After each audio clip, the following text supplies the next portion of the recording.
You're listening to BQN. Assimilate the audio.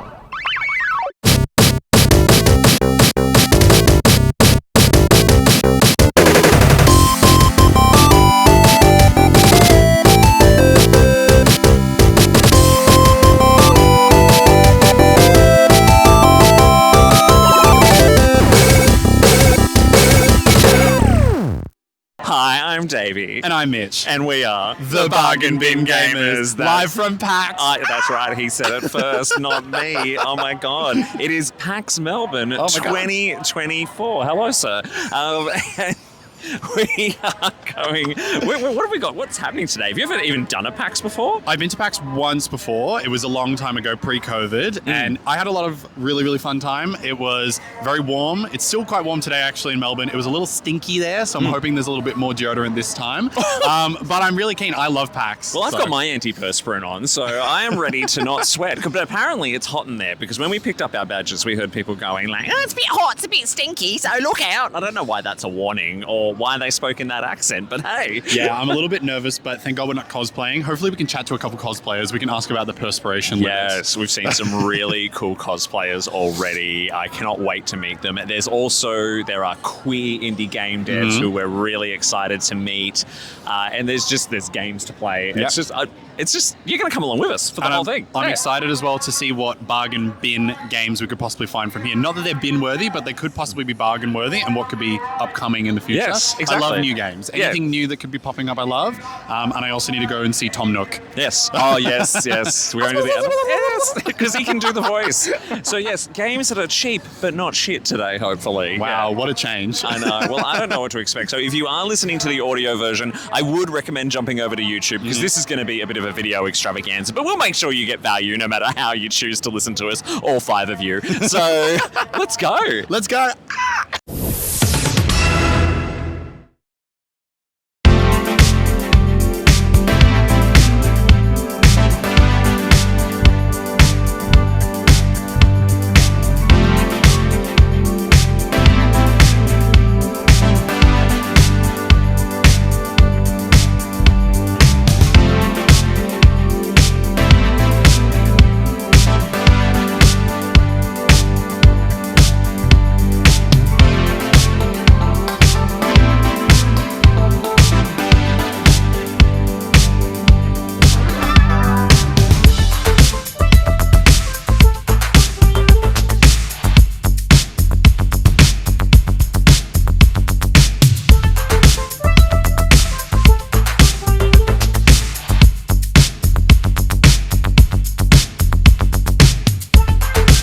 I am here with Jackal and Alex. who just told me his name 2 seconds ago. And I'm terrible with names, so we'll just deal with that. And we've just played Burger Boys. So tell us a bit about Burger Boys. What's it all about? Yeah, Burger Boys is a burger truck simulator sort of game. But unlike a lot of cooking type games, you're not flipping burgers so much as designing burgers. So you get to choose what they taste like, what ingredients you put in, and try and fulfill a brief. Yeah, I had customers who had very specific tastes, like moderately greasy, not so salty, and then I made the most greasiest, salty fucking thing that you've ever tasted, but still got $10. So, I mean, like, can you actually fail in that regards? Like, what's the game over? Yeah, there's a number of different ways you can fail. I mean, if you just make them the worst thing you can possibly think of. Yeah. Or some customers will be like vegan or something, and if you put a meat ingredient in there, you will fail that request. So yeah, failure gives you you just don't recoup any of the cost of your ingredients. But generally, we try to make it feel a little fair. So even if you don't do super well, if you're not like actively trying to fail, it's not too punishing. Yeah. So, where does the inspiration come from to make a burger bar simulator?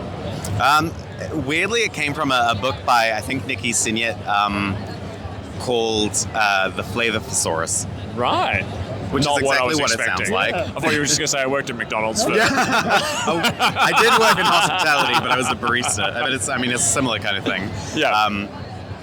No, it's exactly what it sounds like. It's a thesaurus that lists ingredients and tells you what other ingredients go with those ingredients. Amazing.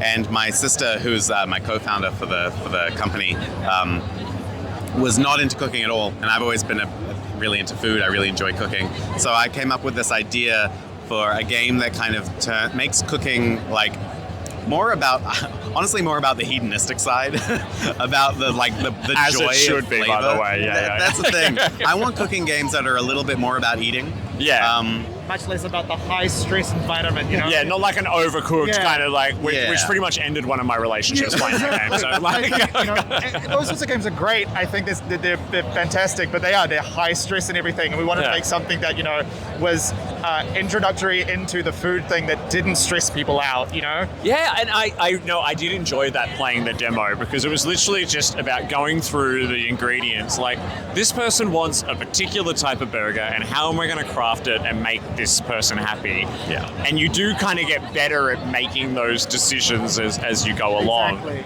So what's kind of next for the game? Like, how's it going to evolve? Because I did notice there was some like, hey, this feature's coming, that kind of thing. Like, what have you got planned for it? Yeah, so at the moment it's just a prototype. Yeah. We've got plans to build it out. Essentially, there'll be sort of like a day-by-day system. You're going to restock your ingredients each day, unlock new ingredients, move to new locations.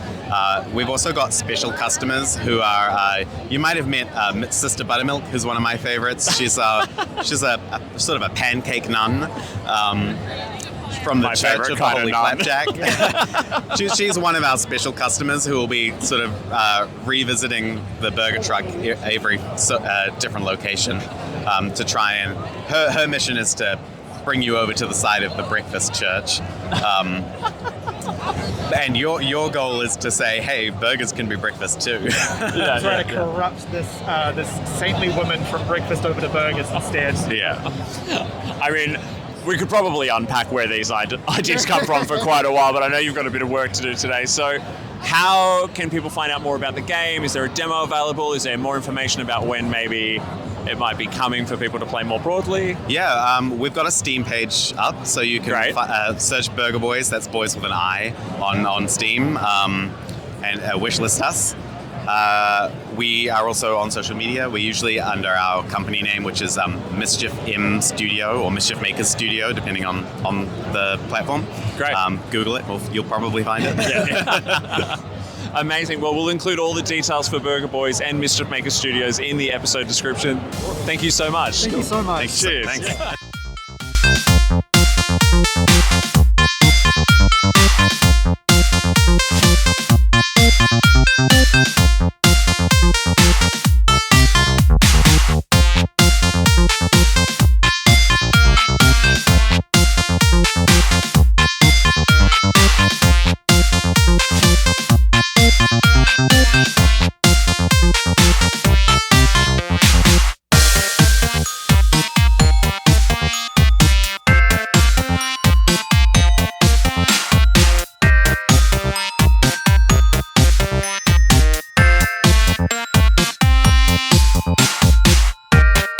So we're here, it's Mads, yeah? Yeah, Mads. M-A-D-S? M-A-D-S. M-A-D-S, Yep. fantastic. And I'm here reviewing Draculesti. Draculesti. Oh, dang it. It's got the little accent mark that The makes little it like a accent. shh. Yeah. And so this is describe the game to me in a few words. It's romance. Yeah, so it's a romantic horror visual novel Amazing, yeah. where you are stuck in Castle Dracula and you're sort of looking for help surviving the death trap, and that help arrives in the form of 4 characters who can become sort of romance options as you play through the story and develop your relationships with them. Fantastic. And they're all very sexy in their own little way. Can you tell me a little bit about them? So there is Dracula, who is like a Dilfy vampire overlord. He's a horrible person. But that's As kind dilfs of a usually given, are, yeah. right? Like, so he's like the bad boy option. Yep. There's the ghost, Yep. who is like kind of troubled pretty boy, Yep. who's also kind of a little bit mean and cagey, but it's course. clear that it's like coming from a place of being hurt. What we've been saying a lot of the time is like people who like Astarion from Baldur's Gate. The ghost is kind of that vibe. It's kind of like I can fix him. Yeah, exactly. Yeah. Then there's Ches, who's one of Dracula's brides, who is looking for a divorce.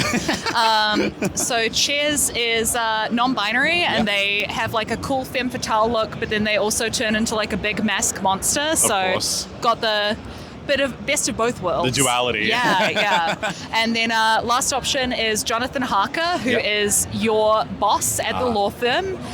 You give him a call and you're like, hey, did you know that this place is kind of full of vampires? And he's like, no. Let me, I'm going to jump in and, get managerial on the situation. And then you can romance your boss. Yeah. And he's like the nice guy option. He's like the goody two-shoe pick. Yeah. Yes.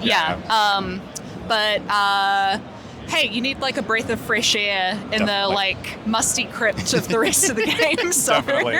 And so, correct me if I'm wrong, but you're lead writer on this? Yeah, so I'm the writer and also the director. Amazing. And so when it comes to the writing, from what I was playing, it's very, it's got a little bit of quip in there, but it's also very like charming. Where did that come from? Is it just you really like romance games and you've wanted to make your own, or what happened? So I've actually been making like romance visual novels for about a decade now. This is my third one. Wow. And so one of the things that you kind of like cultivate through doing a lot of that like interactive romance writing is a sense for like what personalities are going to sort of play well for people when they're interacting with a character and meant to like, build a personal connection to them.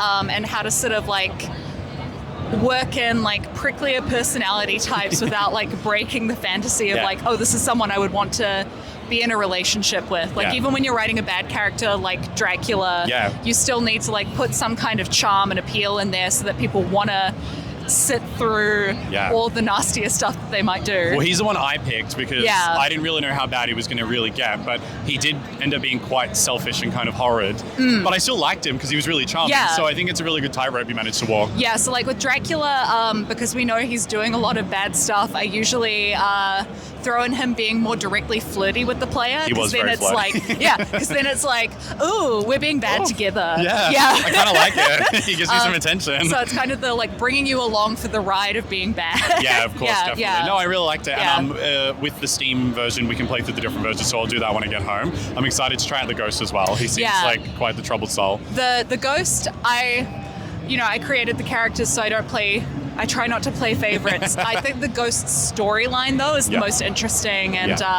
has a lot of, like, I think kind of unique stuff going on narratively. So definitely he is, like, the character I'm proudest of as a writer. Definitely, And so with what we do for the Bargain Bin Gamers, we like to do a section called How Gay Is It? So we specifically want to know what kind of queer representation are in games, and we actively looked up this game because obviously it looks quite queer. So tell us a little bit about the queer direction of the game. Yeah, so our team is majority trans and non-binary. We have 7 people on the team, and 6 out of 7 of them are trans or non-binary. We have a token cis person. You gotta have one. So basically with the game, all of the characters are queer in some way. Renfield, the player character, is a gay trans man. Then we've got Dracula is like bi and polyamorous. He's got multiple wives. He just obviously. wants it all. He just wants all the smoke. Yeah. Exactly. Ches, likewise, is poly and bi and non-binary in their case. Jonathan Harker is like kind of written, he's bi, but on the sort of bi-curious end where he's sort of dipping his toes into dating men and still figuring, because he's very much in the like zone of, normally I like women, but this Renfield guy. He's really getting me going, And then the Ghost is complicated, but usually I lean on the side of like saying he's a gay guy because that's the simplest way of boiling it down. Yeah, fantastic. And who needs token cis people? Stuff it. Let's just have everyone be queer in the game. So. Also, one of Dracula's brides, Theodora, the cute pink one. She's a repressed lesbian who has a girlfriend who you may or may not have seen in the Was she demo. the stable lady? Because that was the other wife, wasn't it?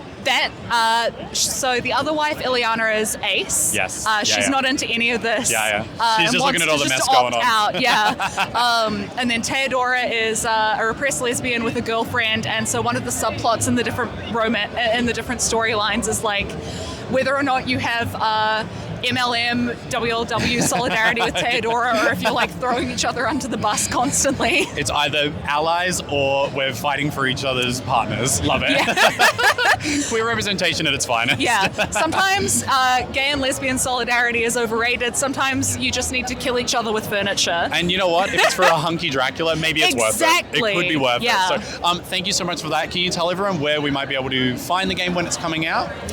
So the game is coming out on Steam. It'll be available for PC and Mac. You can play a demo on Steam right now. It takes about an hour and it's got all 4 characters in there. So if you want to try it, jump on there, search Dracula HD and give it a go. Woo! Thank you so much for your time. Have a great you. PAX. You too. Thanks.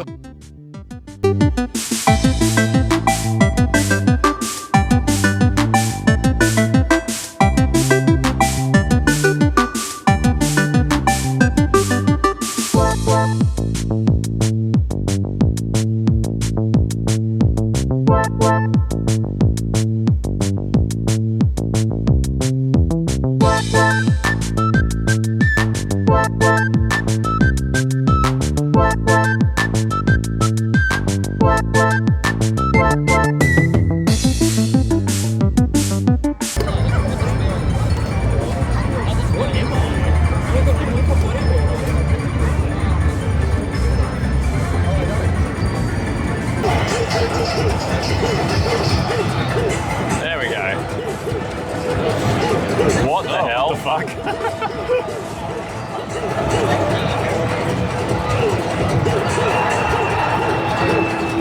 What's going off over there?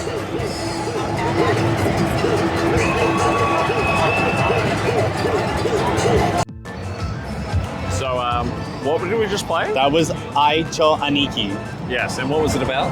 It was about 2 muscular men flying through space, shooting little aura balls from their bulge as they bodybuilding flex against space aliens. Yeah, it was Jizz Attack, the game. Jizz Attack the Jizz game. Attack, yeah. Jizz Attack from incredibly sculpted men in tiny little underwear. I'm glad I got to experience this bit of gaming history today. Yeah, Best game ever?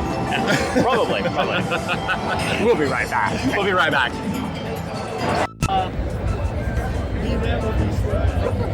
PAX, bitch.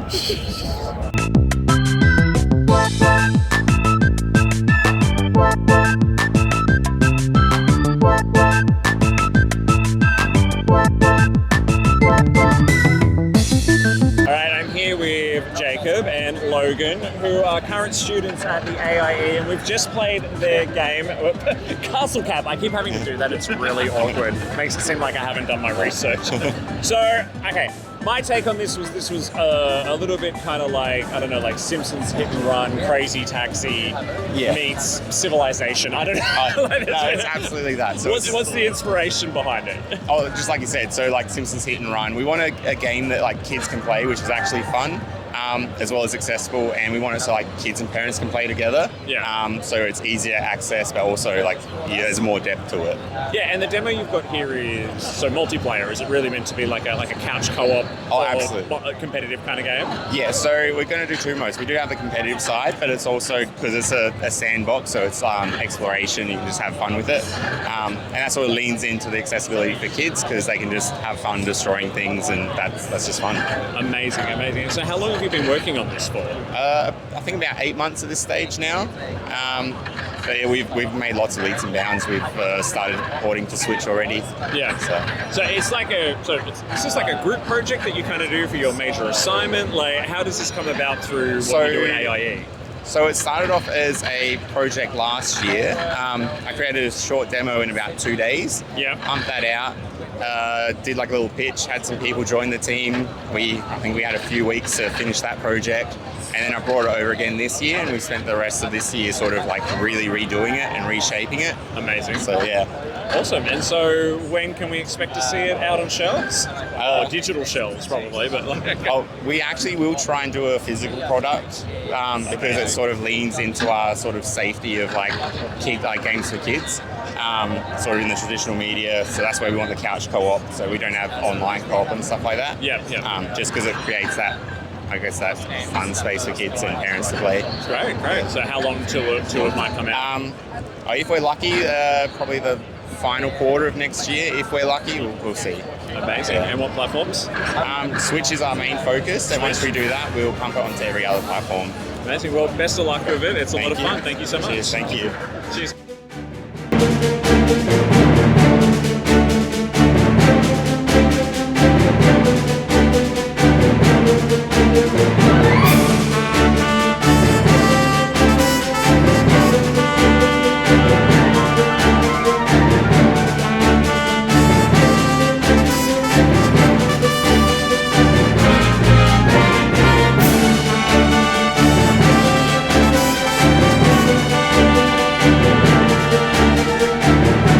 So I've been really excited about this one. I'm here with Tom from For Knife Games. I got that right. Nice, you did it.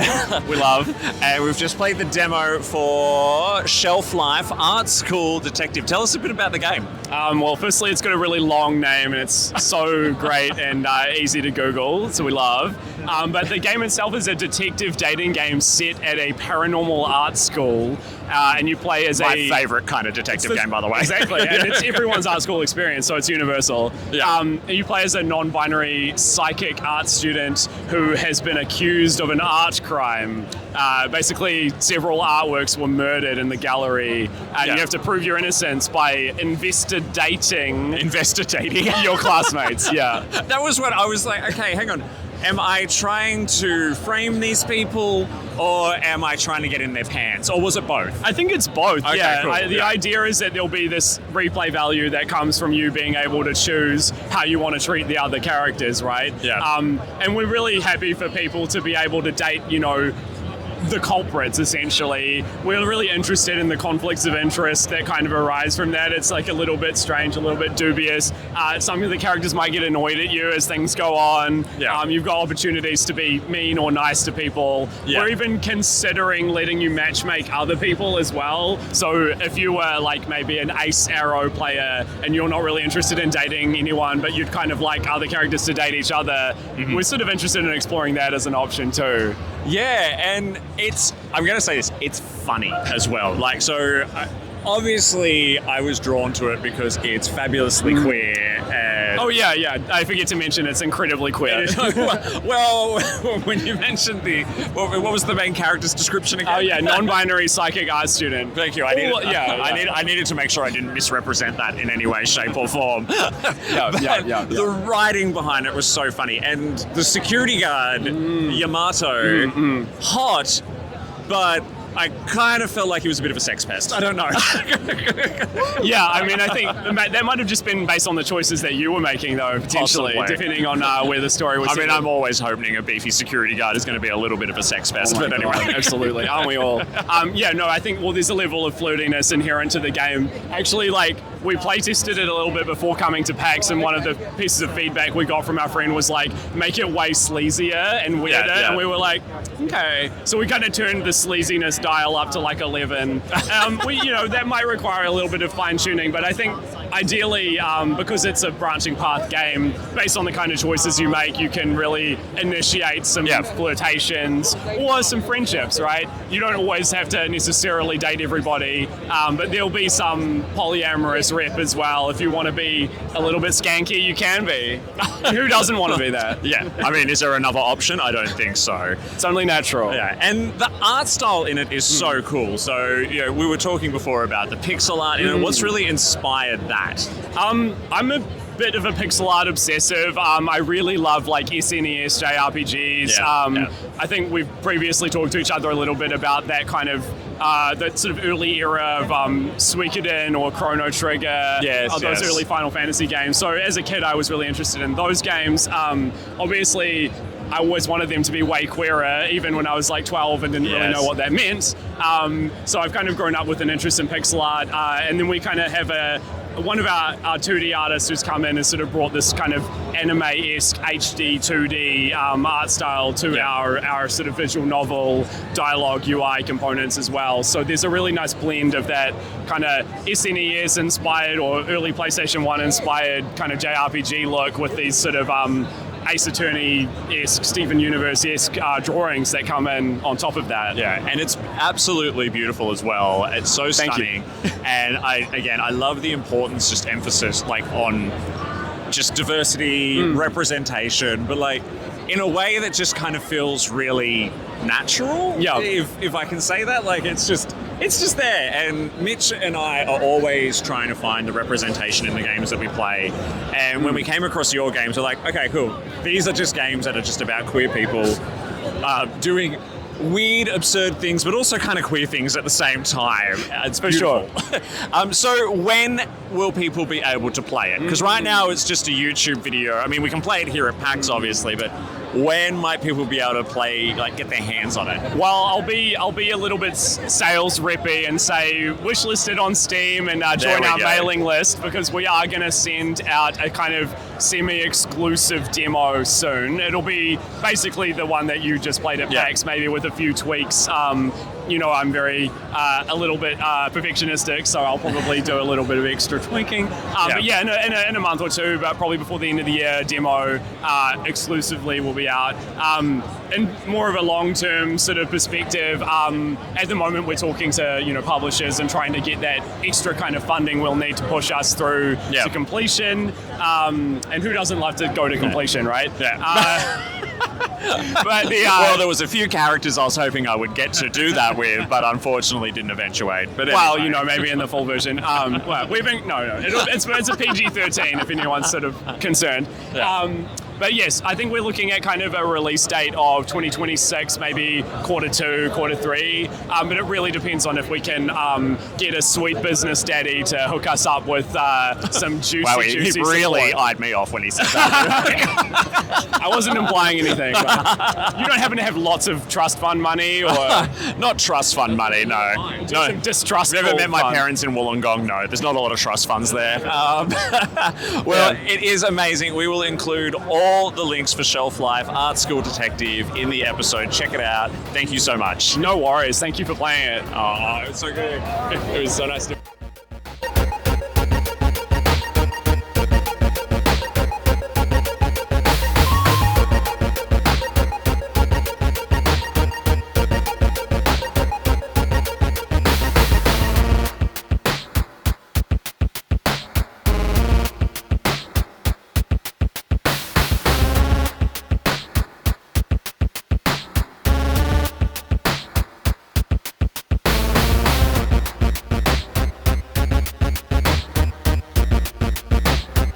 Hi there, I'm here with Tex and Mars, damn it! I knew it was a planet. And I've just played Key Fairy, which is their game. So I've just played a really, really fantastic demo, and I have already lauded the art style to Mars, and I was just lauding again the writing of the game, which apparently is up to you. So can you tell me a little bit about what inspired the game and why you decided to make it? Oh yeah, it's inspired by a lot of things. It's inspired by like hardcore bullet hells, like an Enter the Gungeon and stuff, but then also like the exploration type of game, like original Zelda, where you're exploring and getting lost and going on a little adventure. But then I wanted to like see what you can do if you take away the ability to attack and instead have a different focus on like more moving and maneuvering around. It's also inspired directly by old storybooks and just fairy tales in general. Yeah, the storybook element definitely went through in the art, which is obviously your forte, which is really beautiful. It also, for some reason, gave me like a little bit of Undertale energy, where it was like, I don't actually need to hurt you. I can just become your friend, and I can still complete the game, which I really, really like. And so when it comes to the story itself, is there any specific queer representation in the game? Like, is the character queer? Are the characters in the game queer? Is there anything specific? All of the characters are gay. Whoa! Yes. Stop it! yeah, all of the characters are queer. It's a queer expression in just that it's what we're making, and we're trying to like go a different way and tell different stories that you can you don't always see in games. Yeah. I think it was really, really charming as well. One thing that I was talking to Mars about is the humor in it actually really, really got me. I've played a few games here and I've had a little chuckles, but like the slurry on little eel, that really got me. Apparently all the kids like it, so good to see my humor's up to snuff.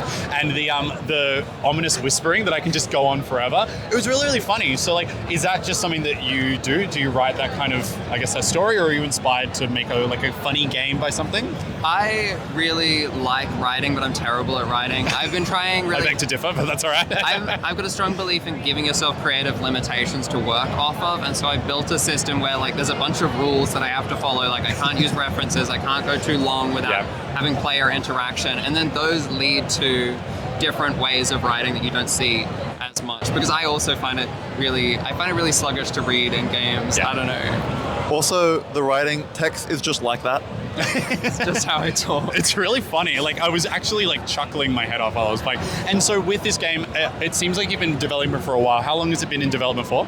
We've been working on it full time for a year. Wow. We started as a capstone project last year, and so we did it like part time, but we've been working on it full time for a year, aiming to develop for a year longer. Yeah, and so release 2026? End of 2025? Early 2026, end of 2025. Yeah, fantastic. And if our listeners were wanting to kind of get involved, where could they find you? Do you guys have like a Steam page? Wishlisted on Steam. Yeah, Wishlist Key Fairy on Steam. Yes, wishlist. And are you planning on just releasing it on Steam? Currently, we're targeting Steam. We'll see how successful the Steam release is. Yeah, fantastic. Well, thank you so much for your time, and thank you for letting me play Key Fairy. It was really good. Thank you so much for having us. You're welcome.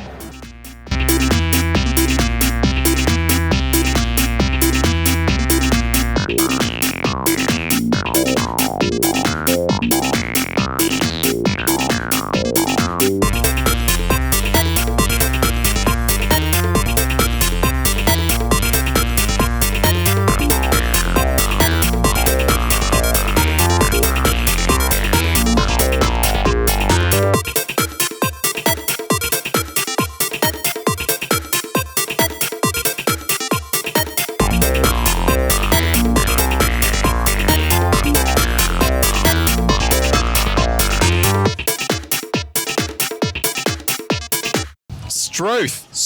Strike a light, Muriel. I tell you what, I got that light and I striked it right up my little PAX bits. Oh my God, not the little PAX bit. That old thing. I know, that old thing. It's been through the wars, but God, we're tired. God, we have been at PAX all day. We have been at PAX, well, not all day. I mean, there are people who are doing it a lot longer than us, but, you know... We want to complain. Exactly. We are of moderate ages. They are most moderate. But we've had fun. We had a great time. We've had fun. I think what's been really cool is... I don't know if we were really quite sure what to expect today. I have not been to PAX in years. Yeah. But we just spent our whole time playing locally developed queer indie games. Some not queer, but mostly queer. Mostly queer. And getting to meet the developers. And it was so much fun. They're genuinely fucking lovely. You wouldn't... I mean, I don't really know that many developers. I expect them to not be particularly chatty, but they were all really excited to talk about their games, and I get it, because they'd be passionate as hell. Yeah. But their passion went through and their games are really good. Yeah. Loved it. And I don't know if I could pick a favorite because each one just had something really unique and fun going on. Yeah. Whether it's for Knife Games with Shelflife, you know, the non-binary art detective, psychic art detective. Psychic. Do not forget that they're psychic. We love you, by the way, for Knife. Yeah, for Knife. They will be back on soon because I'm a big fan of their Game Boy game, Small Town Emo. Watch out for that. What about you? Like, what really stood out for you? Other than Shelflife, which was very cute, I didn't get to play it, but I did get to interview and chat their ears off, which is really good. I really, really loved Key Fairy. It's like as you've probably seen in the video, it was just very, very cute. It was very funny. I love a game that is cute, but funny as hell. And that was both of those things. And the people that created it were obviously super passionate and really talented. Hand-drawn art. On black paper. What are you, nuts? Anyway, loved it. Congratulations to them. It was really, really good. But it was hard to pick. I was a big fan of pretty much every game we played. Exactly. And I don't really think you could crown a winner because each one of them is going to be 100% worth your time. I think the only thing that's disappointing is that some of them are a way off from being released. Yeah. And I mean, that's just the way that indie games work. I guess people have jobs. They need to pay for other things. They can't just sit there and do the games. But I guess we'll be eagerly waiting. They have at least 2 buys from us. So. Yeah, exactly. I mean, they are funding them a lot themselves. So So we will include links to everything. So wishlist, follow all of these people on Insta, Steam, wishlist their games, all that kind of stuff. Because the more support they get, I think the more empowering for them it is going to be. We are definitely going to try and get some of them on the show. Yeah, and I mean, I don't know about you, Davey, but I want to see more individual, queerly funded, passion-driven games, and that's what all of these are. So go ahead, go give them a check out. Wishlist them on Steam, and let's get these fucking games made. I know. Well, that is it for us at PAX. We will be back soon. We've got the Melbourne Gamers GAYMER coming up soon. We've also got our review of Genshin Impact, which we've been playing for quite a bit. We've been trugging through. Yeah. But until next time, I'm Davey. And I'm Mitch. And we are the Bargain Bin Gamers.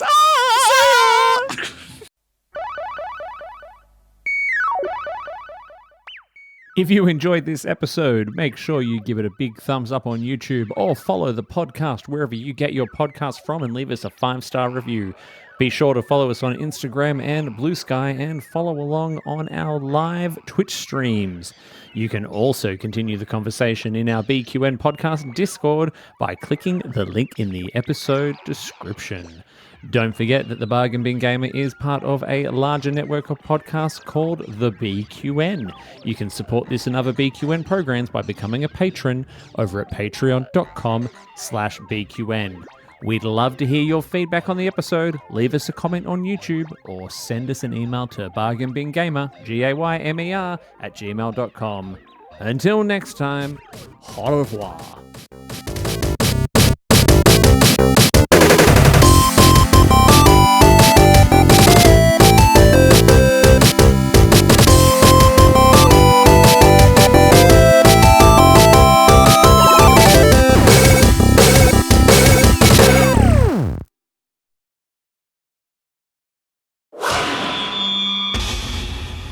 Double T Media.